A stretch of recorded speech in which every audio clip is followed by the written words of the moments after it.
Your Broncos Weekly Report. We take a look at some of the storylines that impacted the team from this past week. And as we approach game week, we take a look at some of the storylines that both Sayre and myself, we are both looking forward to the most. This week, it is game week against the New York Giants. We break it down all in today's special episode, Locked On Broncos. You are Locked On Broncos, your daily Denver Broncos podcast. Part of the Locked On Podcast Network. Your team every day. What's up, Broncos country? Welcome back into a brand new episode of Locked On Broncos, your daily Denver Broncos podcast here on the Locked On NFL Network, your team every day. Locked On Broncos is available free and everywhere you get your podcast, also on YouTube. So make sure you hit that follow button or that subscribe button here on the YouTube channel so you never miss out on daily content and coverage of all things Denver Broncos. I'm Cody Roark, host of Locked On Broncos, joined alongside our co-host, Sayre Bedinger. Both of us cover the Broncos for the Locked On NFL Network and 9 News. Sayre, always great to talk Broncos football with you, my friend. I know Broncos country appreciates your insight. I'm so glad that through this couple of weeks we've had you on here. It's been probably the best times I've had doing this podcast with you, my friend. So we have a lot to look forward to this week, my friend. It means a lot, man. No, I've loved it. I've really enjoyed it. I'm excited to do a full, regular season, a game week, a regular season game week. I mean, it doesn't get much better than this, Cody. It's football season. It's my favorite time. We got pumpkin spice on the radar, like I've mentioned before. No more HGTV. We get to finally replace HGTV with NFL Network on Thursday nights. And, it's just good stuff, man, all around. Hey, that's the life there, my friend. Well, hey, let's go through our Broncos weekly recap. Obviously, some of the storylines that we're looking forward to this upcoming week as it is game week against the New York Giants. Focus here on a little bit of the overall broad spectrum storylines. Will Bradley Chubb or Noah Fant practice this week? I think for me, this is a huge question mark coming into the season opener because this is concerning because there are obviously two key players here. The expectation, as we've known, Vic Fangio said he expects Bradley Chubb to be ready week one. He's been a little bit more ambiguous about Noah Fant. I know that there's some other things, some solutions we'll present later on here in the show about if Noah Fant doesn't play, what Broncos fans can look forward to. But this is one of the biggest storylines I'm looking forward to this week. Will these two practice? Definitely. And if Courtland Sutton and Von Miller are your two best players on either side of the ball, you could argue that, I suppose, with anybody who wants to argue it. But it's possible that Bradley Chubb and Noah Fant are your second best players on either side of the ball. I mean, you could make arguments for a couple of other players, of course, but they're right up there. They're Pro Bowl caliber players, high expectations for this season. So obviously Broncos country is worried a little bit about this. You want to go into the season as healthy as possible, but especially when it comes to your star players. For a team like the Denver Broncos that's missed the playoffs every year since Super Bowl 50, you've got to have all hands on deck. And as bad as they've been in the month of September under Vic Fangio, again, you've got to have all hands on deck. It's essential. And so I think that there's some understandable worry given these two players have kind of battled through some injuries the past few years. We know Noah Fant struggled through one last year, still played in most of the games. So I think that either of these guys could play without a week of practice, but of course you'd like to see them get back out there, get the reps that they need, and have a full week before this Giants game. Yeah, it's going to be a huge matchup. Obviously, Daniel Jones, Saquon Barkley, former Bronco, Devontae Booker as a running back as well. And the last time that Devontae Booker played the Broncos, I mean, he had a lot of success, and everybody in Broncos country is like, how come they let Devontae Booker go? But, we always get into these arguments when players goes elsewhere and they have success. So I don't necessarily know if we could dive too deep into that, but obviously if the Broncos get Noah Fant, Bradley Chubb back, it will pose, I think, an even greater possibility for their success against the Giants in week one, where, look, the pressure is on Vic Fangio. He has to get off to a better start here. He's 0-for-7 in the month of September. Not to mention here, Sayre, too, the players in the locker room. They've been talking about it this past week in media press conferences that they know that they need to get off to a hot start.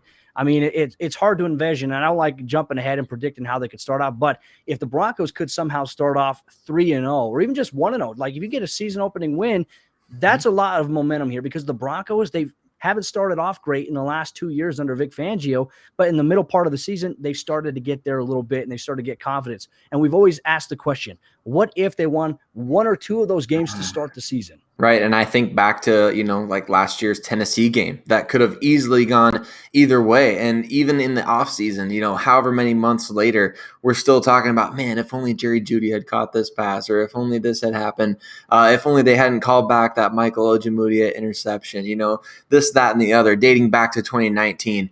If only there hadn't been this tremendous, fourth quarter drive that was aided by a penalty from, Bradley Chubb, which again was a terrible penalty call, by the way, and all Broncos fans will remember exactly what I'm talking about, roughing the passer penalty call. So it's those little things, Cody, that you're right. They add up to what Vic Fangio has preached, death by inches, right? I mean, it's this death by inches every season that we kind of go back to, if not for a couple drops here, if not for a penalty here, if not for a dropped interception here, if not for this, if not for that.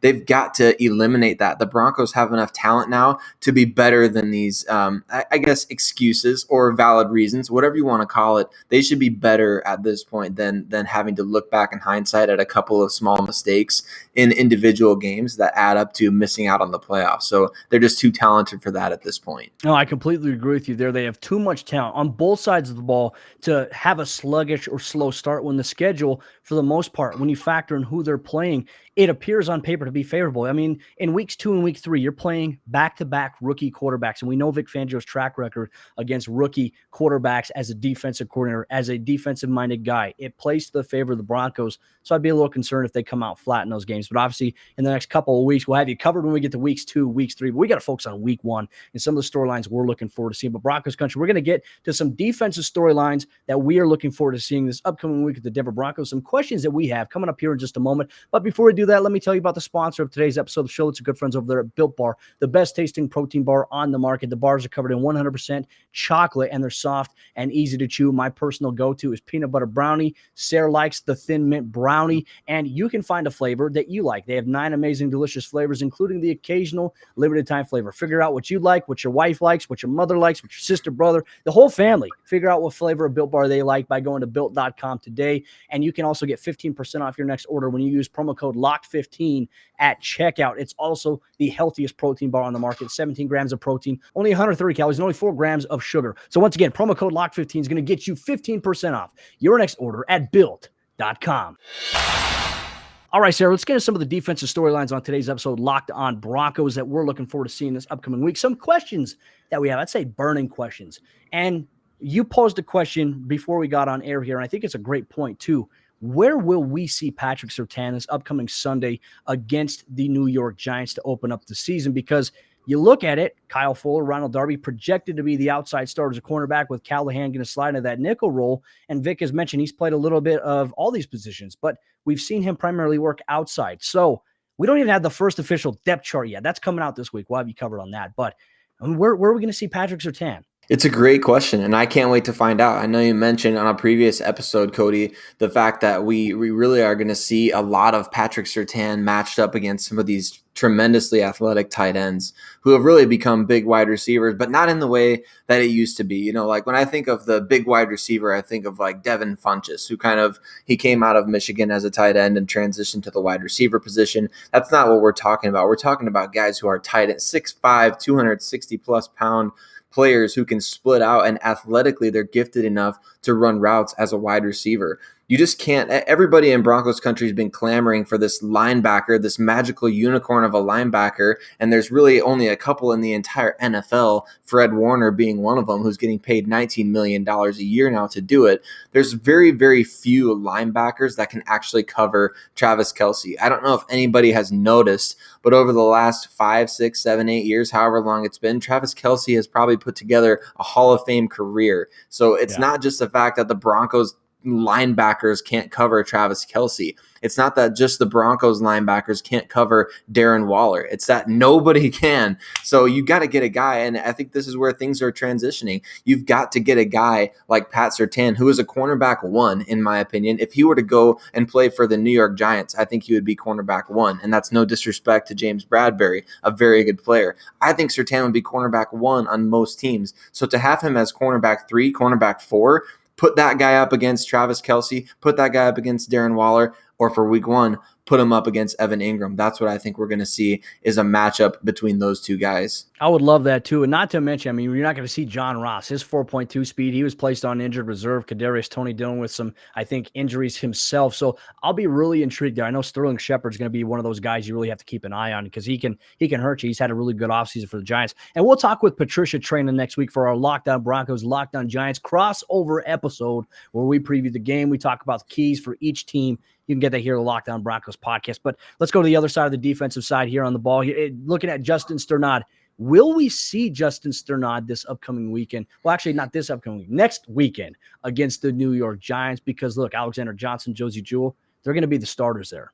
I think we will. And I think that there's some interesting options there, Cody, too, because I know you've been high on Justin Sternad since we drafted him. I'll even throw it back to a great interview that you did with the Wake Forest defensive coordinator that really stands out to me as just this guy is capable of doing so much for your defense. He's such an athletic player. He's so reactively quick. And I think with his instincts, the way that he's capable of playing, just in terms of, he's not going to time the best in the 40-yard dash. And who does that sound like? Josie Jewell. And I think that you've got two guys now on the defensive side of the ball at linebacker that really just play so great instinctually. They know their assignments. They know where they're supposed to be. To throw a hockey reference in, they skate to where the puck is going to be, not necessarily react to the puck in the moment. So I think definitely we're going to see Justin Sternad, and I'm most interested to see Sternad with Josie Jewell, namely, or specifically because of the fact of what we saw in the preseason that you pointed out, that he's wearing that green dot on his helmet. So I think those two guys are going to do a great job communicating. And I think one of Josie Jewell's underrated traits that we need to get to see more of is him as a blitzer. And I think Justin Sternad being on the field, being sound in his assignments and in coverage, I think is going to allow Josie Jewell to do that a little bit more than when Alexander Johnson is on the field. Because frankly, Alexander Johnson excels in similar ways. So he needs to be able to just kind of attack and fly to the puck, not necessarily fly where the puck's going to be, right? So I think that there's different dynamic there and so much depth at that position that Vic Fangio is going to have some fun options. I love that too, and I think you nailed it perfect. I feel like Justin Sternad, regardless of if it's next to Josie Jewell or Alexander Johnson, I mean, he complements either of those guys really, really well, which is a great trait to have, which means that you can be a stable part of that defense. So I'm excited to see what Vic Fangio is going to do in terms of his role there. Final defensive storyline here. Will Kareem Jackson and Justin Simmons continue with their 100% snap streak here in 2021, considering having 5 safeties on the active depth chart there at that position itself? It's going to be a lot of fun to see, isn't it? We like to dive into the film. I know watching a bunch of your film reviews, Cody, it's great to see the Vic Fangio defense using that too high shell at the safety position. And I just think you have too much talent at that position and in the defensive backfield in general to not rotate out guys. And even if that means taking Kareem Jackson off the field for a while. I think you nailed it in our pre-show, just kind of talking about, I don't think Justin Simmons is really going to leave the field a whole lot. He's too good. He's arguably the best safety in the NFL. And from the eyes of Denver Broncos fans, he is the best safety in the NFL. So you're not going to take that guy off the field a ton, but you now have some depth at that position where you could justify, hey, Kareem, here's a series. We're going to have you take this off. We're going to throw PJ Locke. We're going to throw Caden Stearns. Heck, Jamar Johnson. You never know how much he's going to impress in practice. So I think there's going to be opportunities for that. And we saw the Broncos kind of giving those players chances to show that they can play in that role. We saw PJ Locke attacking the line of scrimmage. We saw Caden Stearns attack the line of scrimmage. We saw Jamar Johnson attack the line of scrimmage. If we want to talk about that Kareem Jackson role, it's not necessarily a box safety role specifically in Vic Fangio's defense. You've got to be able to play that too high shell and react to the ball in the passing game, which is where I think those backup players at safety can really excel. No, I agree with you there. I mean, it's interesting. But like I said, Sayre, it all goes back to what we've been talking about this offseason. You look at what the Broncos have, and we all think to ourselves, like, hey, this is a really good problem to have for this team. Now, obviously, until these players play, until everybody plays, we see week 1 and we see maybe adjustments or counterparts to week 2 to week 3 to week 4. The first half of the season, it's going to be a learning process. That's why teams have bye weeks. So you can maybe go through and look back on the film and say, hey, all right, back on, the first half of the season, this has not worked. We need to go through and we need to fix it. You need more data to do it, and that's how coaches adjust. So I'm excited to see what the Broncos can do defensively. Like I said, I think Justin will play 100% of the snaps. I think we'll probably see Kareem Jackson maybe be that guy that rotates a little bit more. And you threw something interesting out there as well. We'll bring up here in a little bit defensively, but maybe if they do trade Bryce Callahan, maybe Kareem Jackson slides into the role because of his former ability to play corner and his knowledge of the defense. Because remember 2019, there was I forgot, obviously it was the injury to Bryce Callahan already. So guess who had to learn that position? Kareem Jackson. He played that position for the first couple weeks of the season until Chris Harris Jr. was, back up to speed. They were able to make a couple moves and they were able to move him back to the safety position where he rightfully belongs, but he is capable of doing that. So some storylines there to follow, but Broncos country coming up here in just a moment. Sayre and myself, we're going to focus on the offensive side of the ball. We have a couple of things that we're looking forward to seeing this upcoming week, some storylines that we have entering week one's matchup against the New York Giants. But before we do that,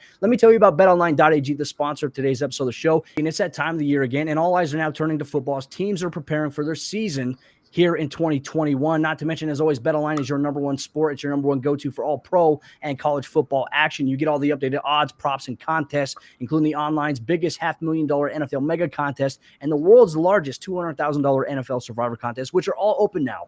BetOnline.ag. And I want you to head to the website or use your mobile device to sign up today to receive your 100% welcome bonus. And you can use promo code LOCKEDON. BetOnline, your online sportsbook experts.